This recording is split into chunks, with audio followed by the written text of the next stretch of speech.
that, I'll call to order the meeting of the Finance Committee for Tuesday, June 27th. Is there any changes, additions to the agenda? Seeing none, I'll move the agenda be approved as presented. Those in favor? Opposed? Motion's carried unanimously. Looking to the minutes of the April 25th meeting of the Finance Committee, are there errors or omissions? Seeing none, I'll move they be adopted as presented. Those in favor? Opposed? Motion's carried unanimously. Moving on to item D1, multi-year licensing renewals. Mr. Wingenbach, have you dried out from your experience last night? Yes, I've stopped shivering and fully wringed out all my clothing. You got stuck up on the Highwood Pass in that horrible downpour. It was an adventure. And, you know, he had... Mr. Fark was also with me. Did any of them have rain gear or anything? No, I picked up the jacket and decided, right. I won't need this. It's sunny out. Yeah, right. What would I need that for? Rocky Mountains, that's all I'm going to say. Yes, so I believe the comment was made during the ride that in mountainous terrain, weather can unexpectedly and suddenly change without warning. Yeah. And it did. I don't know. It's a new thing, I think. Yeah. Okay, so to your report. To my report, a simple presentation for you, just basically verbal. This is a way we want to change paying for software licenses.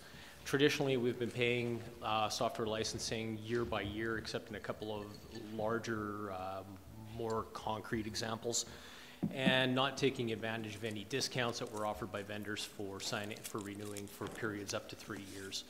Some of the discounts range from 10 to 15%, depending on the vendor. We simply want to pay for those 3-year blocks, allocating the expenses to each year appropriately with the help of our friends in finance, and save some money in doing so. This affects platforms like VMware, which we use for our server virtualization, and I can describe that more for you if you'd like, but you probably wouldn't. Our Barracuda emails, spam filtering, Adobe, ShoreTel, our phone system, AirWatch, which is our mobile device management platform, those types of things. And we could save a little bit of money there by doing this. That's it. We have some larger contracts with Microsoft and ESRI, otherwise known, and Microsoft, everyone knows what that does. It's Windows, Office, our licenses for servers, these types of things. And ESRI is our geographical information system, or GIS, which is mapping linked to data. In both those cases, those are agreements that are negotiated by the province of Alberta and rolled down to the municipalities. They're already a 3-year agreement, which we pay on an annual basis, and we get the advantages through that at the licensing level that the province would get. So instead of licensing for 175 licenses, our pricing in those cases is based on thousands of licenses. And that's pretty much what I'm bringing to you here. Any questions? And you're not looking for any direction from the committee? It's just a report for information? That's correct. Right. Are there any questions from any members of the committee? It's pretty straightforward. Councillor Comfort? Yeah, just a quick question. What happens when, sometimes software is discontinued or they skip a step, or would that be accounted for in the contract that you have with the provider? Yes, typically we look at these and we would have cancellations. There's cancellations in there where you provide 90 days notice, and there can be a refund for those licenses that you've paid in advance. Typically we'd only use these for renewals on platforms that have been established, things that we know we're going to be using for a long period of time, and we've already had in place for a while. We wouldn't renew a 3-year license for a piece of software we've just implemented and haven't even used for 90 days yet. Okay. We do that. Okay, great. Thanks. Thanks. I think that's all of the questions. So thanks for bringing the report. Councillor Sanford. Thank you, Your Worship. If you're going to do a 3-year renewable, how would you project that into the future, given that we don't have a budget for 3 years? Again, with the help of my friends in finance, the funds for that can be allocated to each of the budget years, as they come up. They'd be paid for in advance, but through the cost allocation, they'd be allocated to the appropriate years, if I've got that right. Catherine's going to correct me. Yeah, so you pay it, so from a cash flow perspective, you pay it once every 3 years, but from an accounting perspective, it sits in prepaid expenses on your balance sheet as an asset, and then as the years come that you're going to use up your licenses, it gets in as an expense against the expenses in that year. And then as far as budgeting goes, we would budget for an individual cost for that particular licensing in each budget year. And the reason why we're bringing this as a heads up is to let you know that, because when it comes to budget time, but as you already know, there's a series of licensing fees that we already incur and we budget for. And the types of licensings that we're talking about entering into a multi-year agreement would be ones that are for software that it's not an optional piece of software. You would have to pay a licensing fee. So when it comes down to a budget discussion, this would be something that really wouldn't be optional. We would have no phone system if we didn't have ShoreTel software, for example. So that's the idea behind that. So we can budget ahead into the future. Well, yeah, so just knowing that when it comes to budget time, we would probably have to break it down for you and say, here are the licensing fees for the multi-year budget, or for the multi-year licensings that we've entered into, and here are the ones that are optional or just for consideration in that year. Okay, thank you. Yeah. Is that all of the questions then? Thanks for your report. Thank you. Certainly happy to see you taking the initiative to look for cost savings. Bring it on. Saves it a little easier, a little less paperwork to do every year too. Beauty. Thank you. Moving on then to item D2, the 2017 financial report year-to-date as at April 30th. Mr. Irwin. Good afternoon, Your Worship and members of the Finance Committee. I'm here this afternoon to provide an update on year-to-date results as of April 30th. Overall, again, the majority of year-to-date variances are due to timing, and many are projected to realign to budget throughout the rest of the year. There are just a couple of items, though, this time the administration has identified and would like to point out to your attention. ATCO and Fortis franchise fees are both trending better than budget this year. I did speak with ATCO, and they tell me it's primarily due to the colder winter that we had previously, and then the higher base rates for both gas and power that the fees are generated on. Combined, it's about $172,000 ahead at the end of April, and that is continuing. I looked at May, and it's a little over 200, so we'll see where it goes. So that's good news. The other thing is with recreation, there's still some work being done with the new recreation system, and I believe they're getting closer to ensuring the system is functioning and reporting correctly. We expect to be able to provide a more complete financial update for recreation by Q2. And lastly, year-to-date payroll savings is $199,000 versus the annual budget of $200,000. So we're on track with payroll slippage rate as well, and administration will continue throughout the rest of the year. That's about it for the end of April. Your agenda package includes all the service area specific summaries, and the results at the end of April do not suggest any actions required from Council. We'll continue to monitor performance and provide another update later on this summer. In conclusion, we ask the Finance Committee accept the financial report as of April 30th for your information. And that's it. Thank you very much.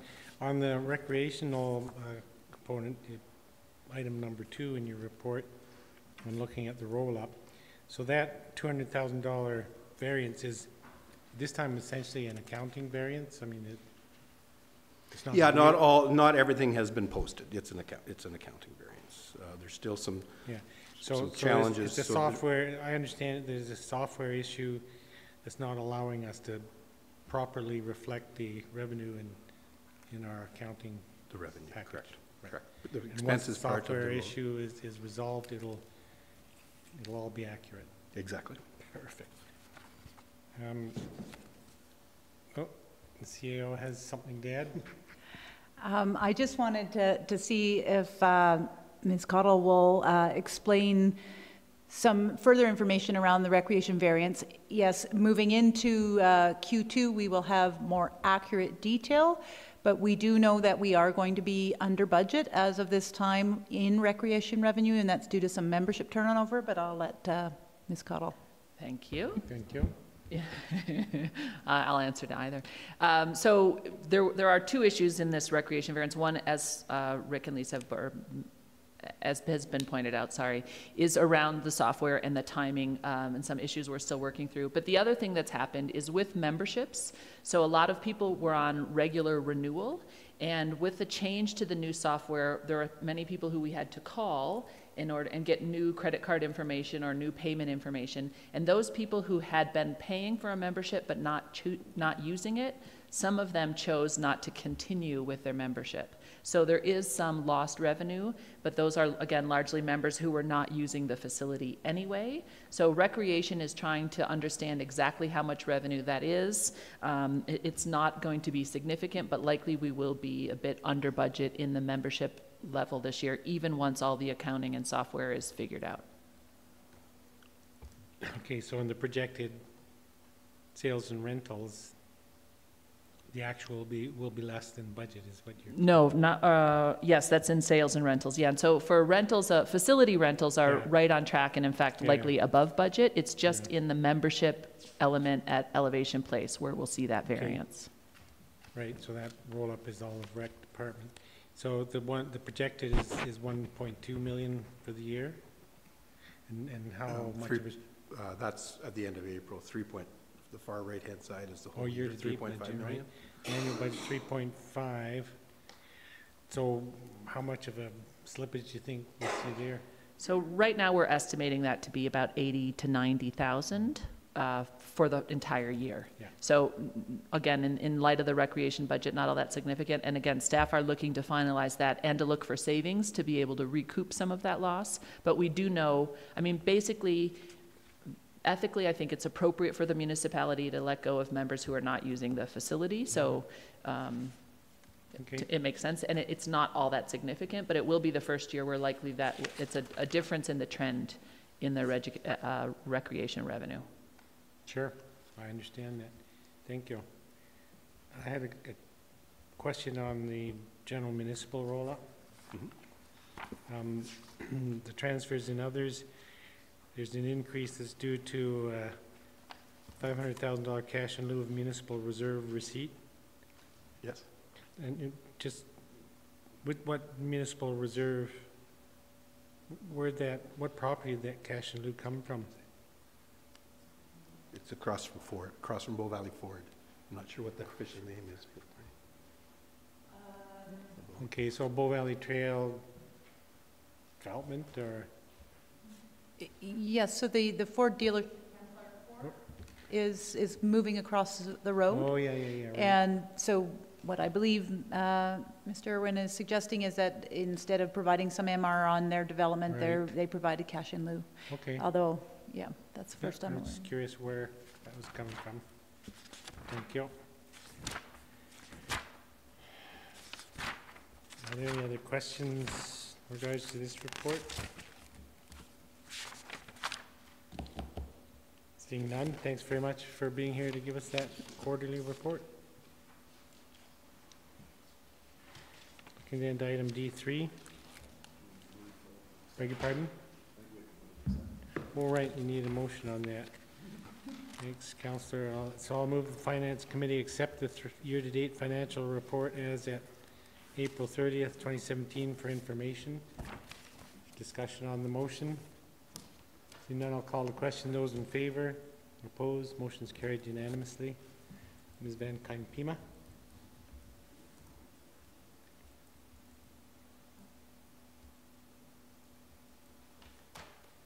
All right, moving right along. Good afternoon, committee members. I'm before you today with the first of a number of finance policies that are up for amendment as part of the Policy Review Committee's work. So the recommendation this afternoon is that the Finance Committee adopt the investment policy as presented. So why? Why are we adjusting this policy? Well, first of all, the Policy Review Working Group did take a look at all the policies, and in discussion with them, it was decided that the recommendation would be to amend the investment policy, and because there was a significant number of changes, plus it was also in the old format, it didn't make sense to provide a red line version and try and fix the old one. Rather, it was better to just present a new policy in the new format and then tell you about the changes. So what were some of the other shortcomings of the old policy, or the one that's currently in effect? Is it doesn't contain current practices. It was quite prescriptive in areas. It has portions of other legislation embedded in it, and then if that other legislation changes, then someone has to try and catch those changes. Too prescriptive, and it actually conflicts with some other council direction. So for those reasons, it was due for an update. So one thing to remember is that if one keeps at the forefront, what is the objectives of investing for the town of Canmore? And then the policy, keeping those objectives in mind, tries to build the framework around those objectives.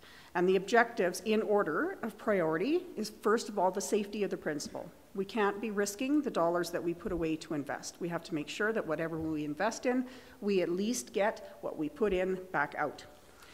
Then the second thing is liquidity. As you know, things happen unexpectedly. You may plan that you have enough money in the checking account to pay for things, and then something happens. So we need to make sure that whatever we invest in can be turned quickly into cash as we need it and without penalty. Then the third one is, now given all of that, try and maximize the amount of income that you get from making those investments. So that's the overarching premise that is behind the policy, and that sort of guides all of the other parameters contained within it. So what happened? What are we changing? Well, the old policy didn't have definitions section. It had definitions embedded in the different sections of the policy. And as we've been moving to the new format for our policies, we do, when a word is used more than once in a particular document, to provide a definition of that in a definitions area, which cuts down on the reading in the area when you get a word and then a definition and then it goes on and it gets to be a little bit more confusing. There were also a number of areas where there were procedures, and as the Finance Committee is aware, we've been moving towards removing procedure from policy. As well, this is where we are actually in conflict with the designated officers bylaw. The old policy says that council shall appoint the investment advisor, and the designated officers bylaw actually says the CAO or their designate appoints the advisor. There, we've made a change to the scope to all cash not needed in the next 90 days. Before it was you couldn't invest for more than 90 days, but they're actually, most GICs are, if you lock it's for the first 90 days, if you cash it in, you don't get any interest. So then I could never get any interest when I could only invest for up to 90 days. And then just clarifying the ethics and conflicts of interest section. And there's more. So what else? Well, there was a requirement, pardon me, there was a requirement in the old policy to vet the investments that we were going to invest in, which I didn't know how I was going to do that, and that's sort of the job of the investment advisor to do that. That's why we hire the professionals. There was a prescriptive limitation as to what could be invested in and for the length of the time of the terms. That, again, limits the choices. There may be something that is safety of principal, liquidity, and maximizes return, but I couldn't invest in it because the term says you can't do that. Inclusion of direction to use an investment ladder to minimize interest rate risks. So the limitation of the term was a theory as to how to limit interest rate risk. And rather than limiting the terms and thus limiting your opportunities for investments, there's something called an investment ladder. And this is something that even when I was working with the Municipal District of Bighorn, their investment advisor had suggested, as well as the one that the town of Canmore uses. And that is to take a look and plan for when you're going to need money, and then stagger the maturity of your investments to better match the cash flow requirements of the business. In that way, you minimize the risk that you're going to not get interest because you've cashed it out early, and it also spreads the interest rates. So for the last few years, interest rates have been kind of flat. However, and you'll see this when I report on investments, we actually have an investment that matures in 2108. And one thinks, what are you doing? Well, the idea behind that is because it's such a long ways out, they pay a higher rate of interest than something that's a shorter period of time.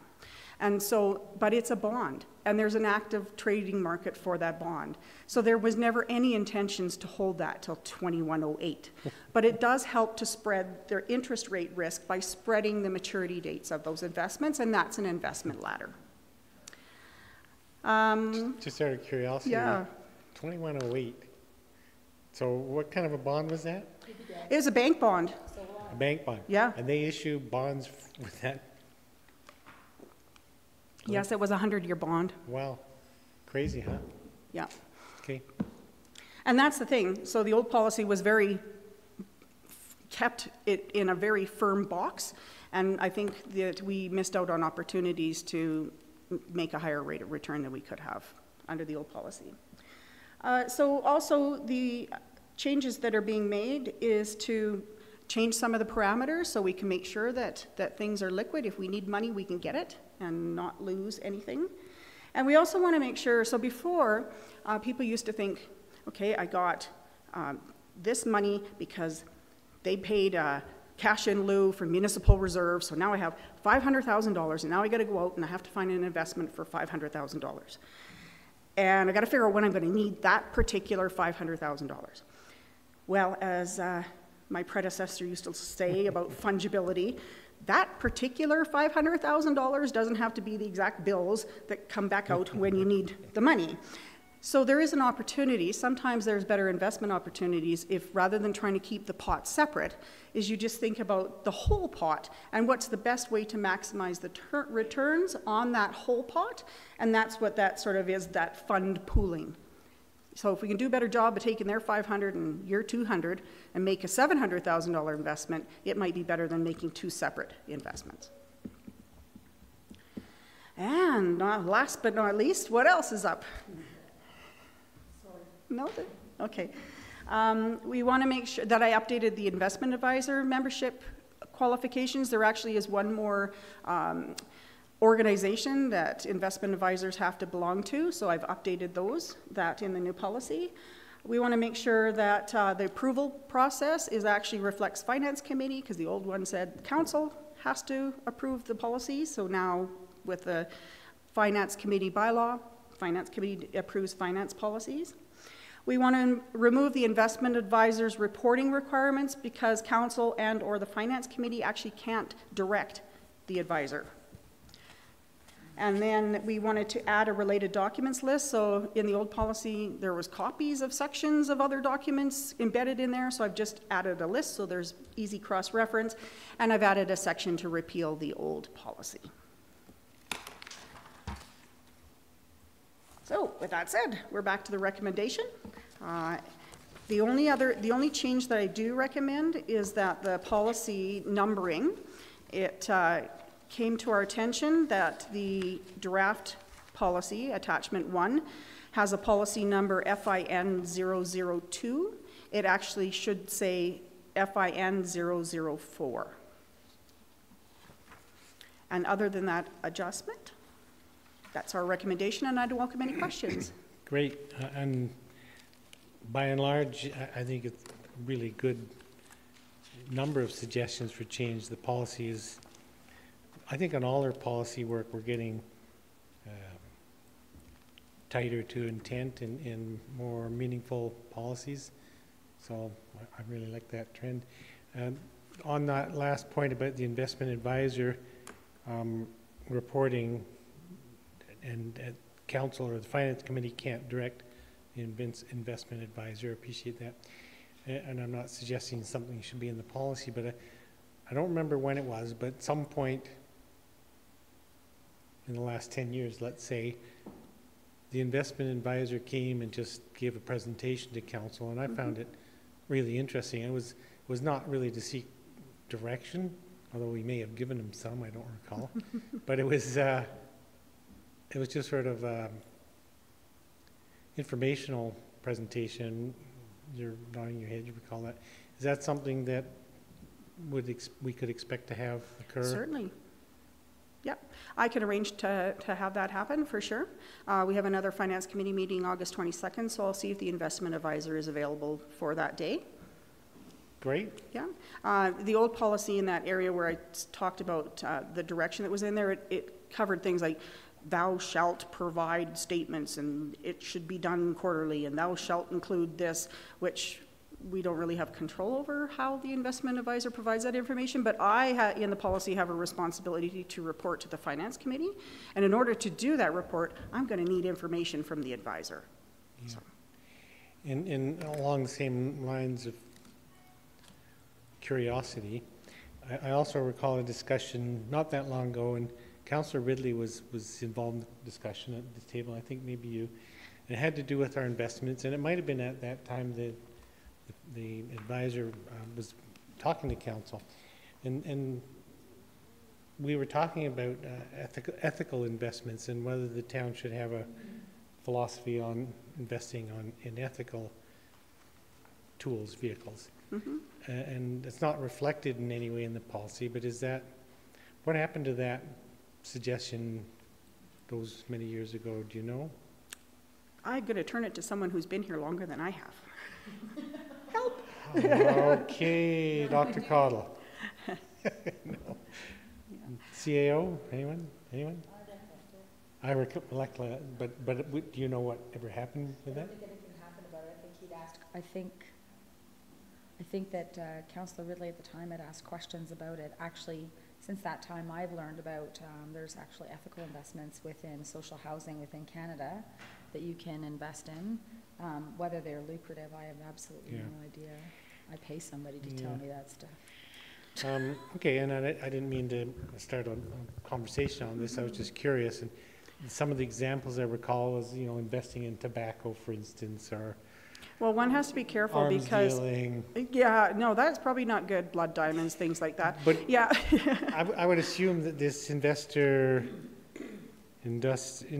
industry regulation organization or something would have a set of guiding principles around ethical investment? Well, I think first and foremost, there's Section 250 of the Municipal Government Act, and it's very strict in what you can invest in, and you actually can't invest in securities of a private company.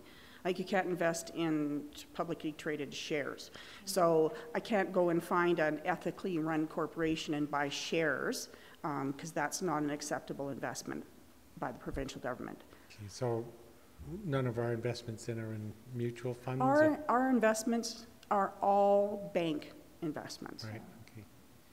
So that's good. I kind of understanding I was looking for. Yeah. I heard that, and I agree. Yeah, we don't want to say that out loud. Councillor Krausford, do you have a question? Actually, a comment and a curiosity. First of all, my comment is I love this policy. I mentioned on a number of your policies that I love the policies. I just wanted to note that I think under your predecessor, we went from one level to the next level, and now you're taking us to the next level. All throughout that, there's always been solid financial grounding, but now the policies are really reflecting that. And I just really, as you may pick up, as a policy geek, I am a big fan of your policies. So thank you. And now my curiosity, it has nothing to do with this policy, but there is reference in this evening's report from Ms. Hyde that we would have dealt with the investment policy and the reserves policy, but I imagine that the reserves policy maybe was once slated for today and now it's going to be dealt with at another time? I can explain. So originally it was to be on this, and my original report included talking about the reserves policy as well. But as I was working to get the long-term financial strategy together, it was determined that any recommendations for strategies that come out of that would impact the reserve policy. And so I didn't want to put the cart before the horse, and so I decided we should probably deal with the horse and then attach the cart. So we'll deal with a long-term financial strategy, and then I can bring to the August 22nd meeting the reserves policy for amendment. That explains that. Thank you very much. You're welcome. Councillor McCallum. Oh, that was a. Okay. And, a couple other questions. The in your report, the 6th bullet point about removing the requirement to pre-qualify those in whom the town invests through the investment advisor. You know, it's not often practical or possible to do. So it's part of the responsibility is the investment advisor, not of the town. So to understand that, the investment advisor then, in the course of their business, would regularly pre-qualify those in whom they would recommend the town invest? Yeah, so they have a group of people that work for. So for example, one of our investments advisors, the main one is the CIBC Wood Gundy. So they have a number of people who are vetting different investment opportunities, as well as our investment advisor is fully aware of the requirements of the Municipal Government Act. So in that manner, that's how it's vetted before the recommendation even comes to myself as to what our advisor recommends we invest in. And is this something that has to do with the IIROC? Easy for you to say. Yeah. No, it actually doesn't have a direct correlation to the two of them, but all of those memberships in those organizations is actually oversight for investment companies and investment advisors to try and minimize the number of investors who get ripped off. And so this is a very reputable firm that we deal with for our investments, and they do the vesting of those investments. And is that organization, IROC, always been around, or is that? I think it's a relatively new one. It's in addition to the other two that were already listed. I see. Yeah. Great. Then I have just one other question related to the policy itself. There's 3 sections or maybe more that it would relate to: 4.3, 4.4, and 6.1, and it's around the responsibility of the manager of financial services for all transactions undertaken and to establish a system of controls. The next point, a person may engage in investment transaction on behalf of the town, yada yada, and then the details in 6.1. So that area of financial activity, is that something that the town auditor would also review when they're doing the overall audit? So I can't speak to specific years and specific steps in audits. However, a large part of any audit is to ensure compliance with the policies. So given that that's in policies, the auditors, I'm assuming, would have set up tests to check for that. Super. Some of the details in 6.1 are fairly specific. Yes. And is that something that we already engage in? I mean, yeah, and it was actually probably pretty much word for word from the old policy. okay. Yeah. Great. I have no other questions. Are there questions from other members of the committee? Seeing none, thanks for your report. Thank you. Then I'll move the Finance Committee adopt the investment policy as presented. With the change of the number? It's actually not in the motion, but I can make it part of the motion if you prefer. So I'll move the Finance Committee adopt the investment policy FIN-004 as presented. To the motion, any discussion? Seeing none, I'll call the question. Those in favor, opposed, motion's carried unanimously. And looking to item D4, the Regional Assessment Review Board's update. Me again. Hi. So this has been a long process. So I thought I'd come today and give you an update about where things are. So it's got to be at least a year and a half ago, our tax officer, Ms. Staple, had done some research on creating a regional assessment review board, and meaning formally regional. And at that time, it was only Red Deer County that actually had a regional assessment board in place. And she asked them about the pros and cons, and the list of cons was significantly larger than the risk of pros. So it quickly became apparent that that probably wasn't the way to go. So to that end, though, I did meet with my counterparts with the town of Banff and the municipal district of Bighorn, and we thought, you know what, we can do this without creating a formal regional board. And what we can do is have our council, our respective councils, pass a motion to appoint the other members of the other municipalities to their boards, and we sort of hammered out we should probably have an agreed upon honorarium and an agreed upon mileage rate, so it didn't matter who you went to sit on the review board for, your compensation would be the same. So we were just about to put that all to rest, and then we found out that our common assessment services provider had stopped fulfilling the contract suddenly. So all of the stuff we discussed kind of went on the back burner, and we all scrambled to come up with our short-term solutions for our immediate problem, which was assessment services, just ahead of all the appeals last year. So now back again to the original thing, and that's why I thought I'd give you an update. But what's happened between then and now is I did meet with my counterpart at the town of Banff, Mr. Kelly Gibson, and he explained that of the people who were qualified last year to sit on assessment appeal boards, all but one person's qualifications had expired and no one had taken the training. So they only had one person available. So that was a bit of a challenge.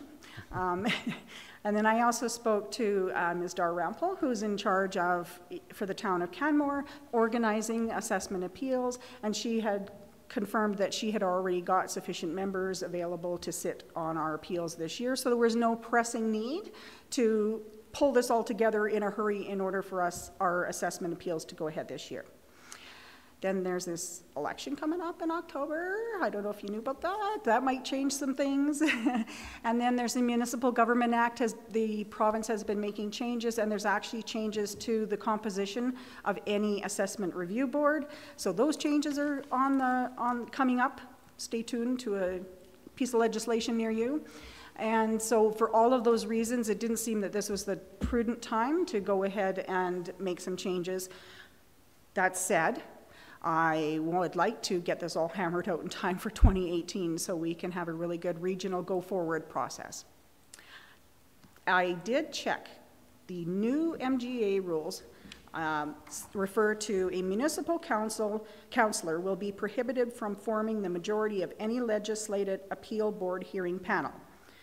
So I thought, well, if all of our qualified assessment appeal members are all councillors, does that mean that they can't be councillors? So I phoned Municipal Affairs this morning, and they clarified it's municipal councillors of the municipality for which the hearing is being held. So we could have a majority of councillors if all the councillors were from Banff or the MD. And so I wanted to make sure we had that clarification. That's great. Yeah, good to know.